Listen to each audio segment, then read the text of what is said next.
నిన్న సీఎం రేవంత్ రెడ్డి మాట్లాడినటువంటి మాటల్ని ఎట్లా చూస్తారు? ఎందుకు ఇంత నెగ్లిజెన్సీగా మాట్లాడుతున్నారు?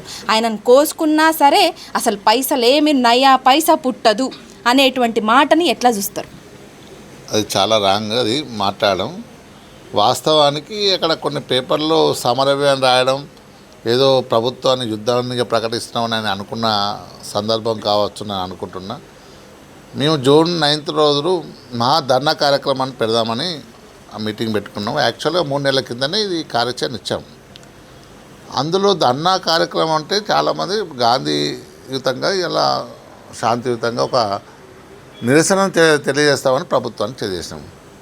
కానీ ఎందుకో అంత ఫ్రస్ట్రేషన్గా మాట్లాడిండు. వాస్తవానికి మేము కూడా అట్లా ఊహించలే వాస్తవానికి అట్లా మాట్లాడతారని, ఆయన ఏమి ఇబ్బంది ఉన్నదో. కానీ ప్రభుత్వ ఉద్యోగులుగా మేము 16 నెలలు వేచి చూసాం. ఆల్రెడీ 16 నెలలు అవుతుంది ప్రభుత్వం వచ్చినప్పుడు. మనం అంతమంది కలిసినప్పుడు మనం 3 గంటలు కూర్చొని మాట్లాడిన కొంత ఆర్థిక వెసులుబాటు వచ్చిన తర్వాతనే చేస్తా అని చెప్పి మేము కూడా ఒప్పుకున్నాం.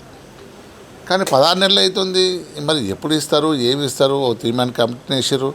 ఆ కమిటీ వేసిన తర్వాత ఏ నెల అయినా కూడా కొంచెం మాట్లాడకపోవడం, మంత్రుల దగ్గరకు పోతే గంటలు కూర్చున్నారు, ఏం డిస్కస్ చేయకపోవడం.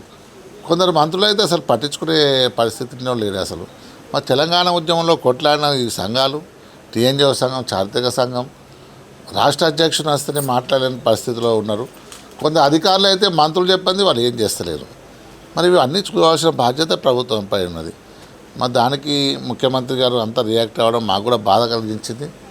ఏదేమైనా ప్రభుత్వానికి మేము ప్రభుత్వ ఉద్యోగులుగా అండదండగానే ఉంటాము. ఈ పథకాలు తీసుకొచ్చేటప్పుడు మన ప్రజల దగ్గర తీసుకుపోతాం. మన నెంబర్ 1 అయిందంటే మన ఉద్యోగులు చేస్తేనే నెంబర్ 1 అవుతుంది. ఇలా ఎమ్మెల్యేలో మంత్రులు చేస్తే నెంబర్ 1 కాదు, ఇలా ఉద్యోగులు పనిచేస్తేనే అవుతుంది. మీరు నెంబర్ 1 వచ్చారంటే మేము ఉద్యోగులు పనిచేస్తున్నట్టు. మరి ప్రభుత్వాన్ని మేము కూడా రేవంత్ అన్నను కూడా కలుస్తాం, మళ్ళీ అడుగుతాం.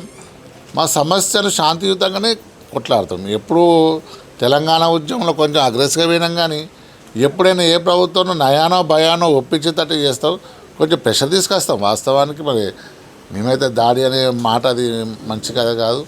ప్రజలకు మాకు ఇద్దరికి కొట్లాడబెట్టేటట్టు కూడా ఉన్నది. నాకు అది బాగా బాధ అనిపించింది.